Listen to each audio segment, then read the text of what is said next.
a gente pode ir para um outro ponto, que é a questão da sororidade. Um termo que ficou muito conhecido nos últimos tempos como acolhimento de mulheres, né? Esse ato de compreender outra mulher e de puxar elas para uma posição mais alta, digamos assim. Dami, você que ocupa um cargo de gestão hoje, como que você tenta puxar outras mulheres?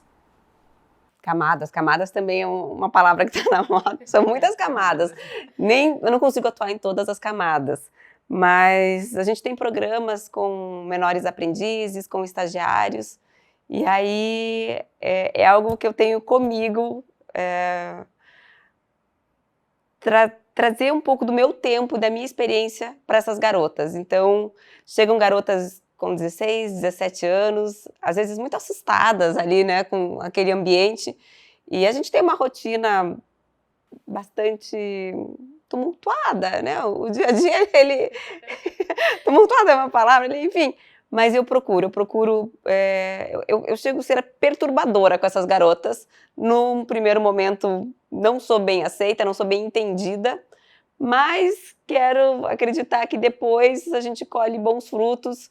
Hoje eu vejo algumas já em cargo de liderança, então, claro, tem outras frentes que eu poderia atuar e faço ali o que é possível, mas hoje eu foco muito do que eu sei que eu vejo um resultado, um terreno fértil, um resultado mais próspero e mais rápido, trazendo essas garotas que chegam por esses programas de estágio e de menor aprendiz. E é super importante a gente ter essa figura feminina em cargos de alta gestão, né, Dani? É importante, vir uma referência, né? Mas é muito importante que essas figuras em cargos de gestão, elas não reproduzam o comportamento masculino.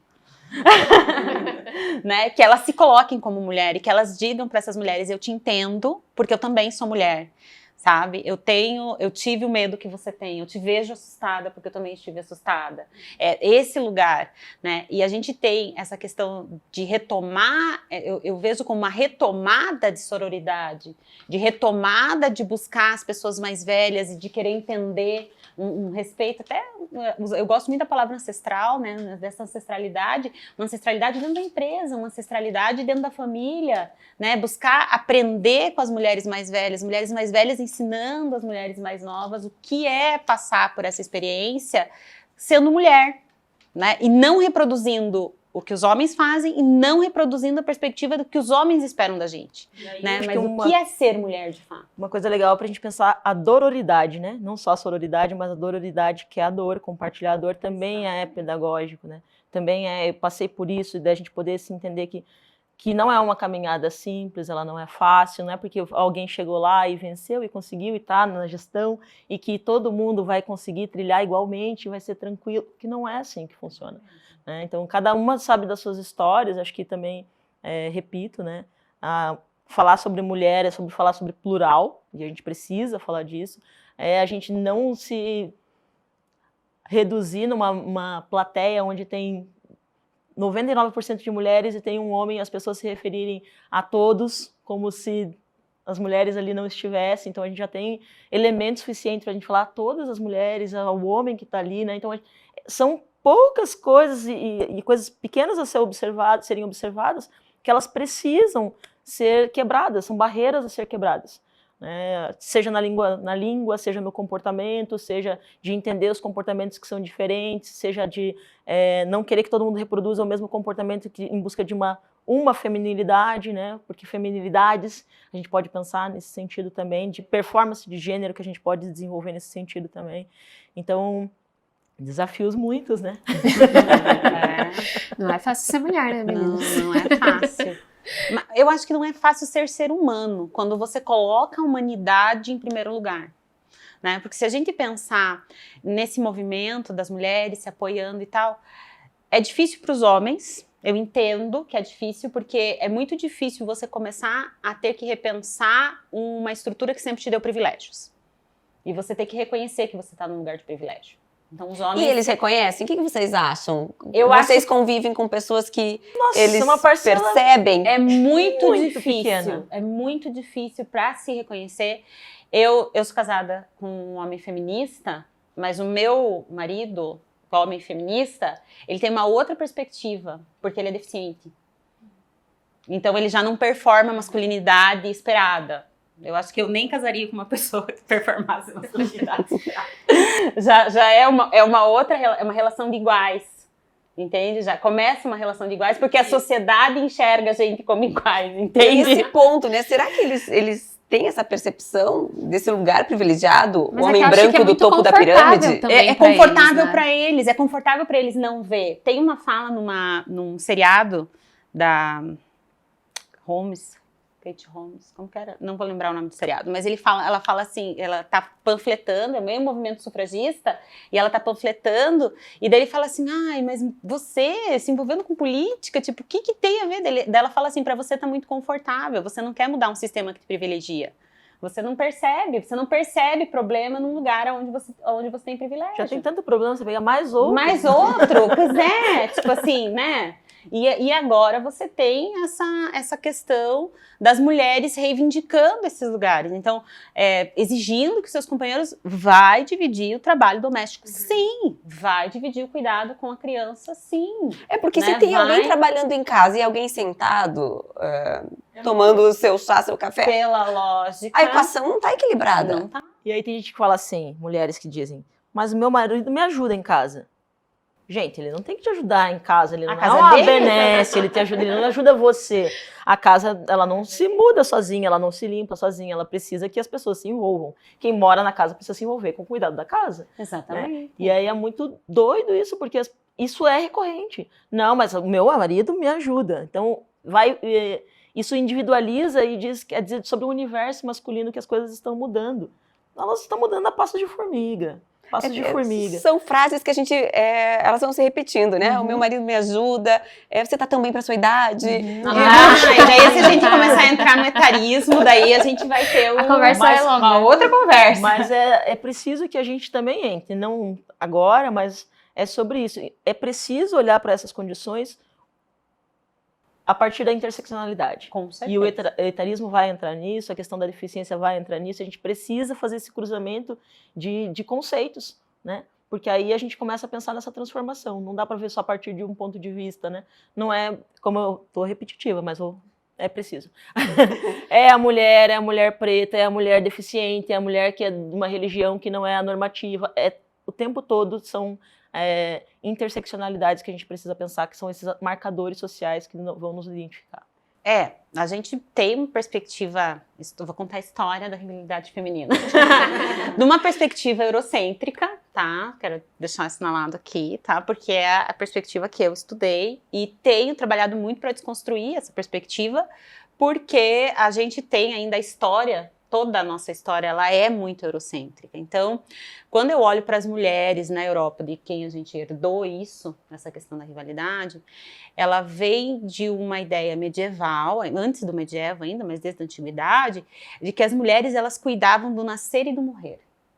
Então, as mulheres, elas gestam, então, aquele mistério da vida acontecendo, o mistério do parto, né, que era dominado por essa ancestralidade feminina e essas irmandades femininas, onde elas trocam informação e as mulheres mais velhas iniciam as mulheres mais novas nesses mistérios do nascimento, porque, gente, pensa, não tinha cesárea, não tinha anestesia, drogas que tinham eram drogas naturais, que você tinha que dominar, tinha que controlar e dominar a produção delas, então tudo isso estava no âmbito feminino.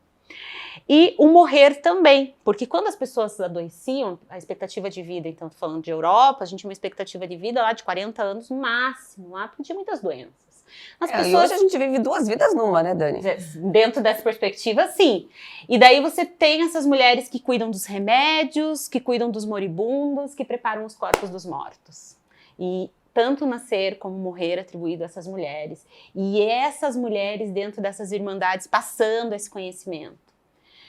Aí você perigoso. Perigoso. E você tem uma questão. A Igreja Católica, na Idade Média, ela tem um papel muito centralizador.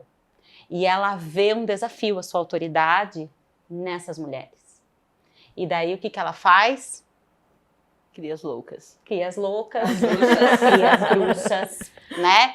E começa a colocar o seguinte, se alguém vem te contar alguma coisa, desconfie porque ela é uma bruxa. Ela fez... Não, aquela mulher tinha um parto difícil e ela sobreviveu, a mãe e a criança, pacto com o demo, vamos queimar.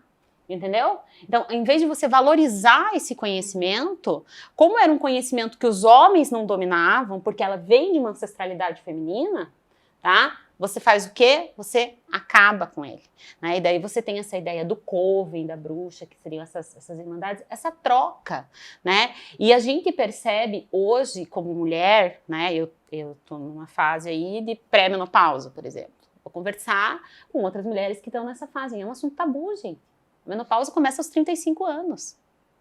Todas nós tínhamos que estar conversando sobre isso. Entendeu? E, tipo, é um assunto tabu. Nós não abrimos as nossas intimidades, a nossa sexualidade, as nossas intimidades, a nossa maternidade. Nós aprendemos a cuidar de bebês. Mas o que é gestar, parir e cuidar de uma pessoa, de um ser humano, de um cidadão, isso tem que ser em comunidade. E a gente perdeu isso.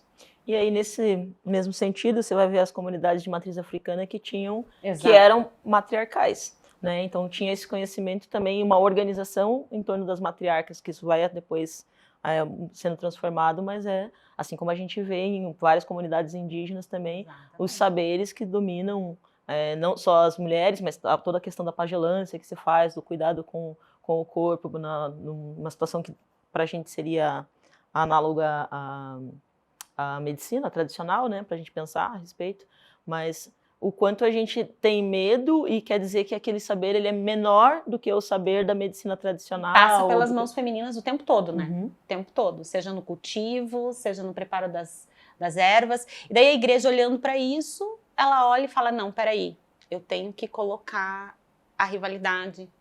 E daí o que coloca, o que passa a ser mais importante, não essa irmandade que vai me sustentar nos momentos de dificuldade, mas o meu casamento. E daí eu tô numa prateleira para ser escolhida, e tem um monte de gente do meu lado, o que eu vou fazer? Eu vou derrubar quem tá do meu lado, para ficar só eu e eu ser a escolhida, entendeu? Tipo, tirou a gente desse papel de protagonismo, né?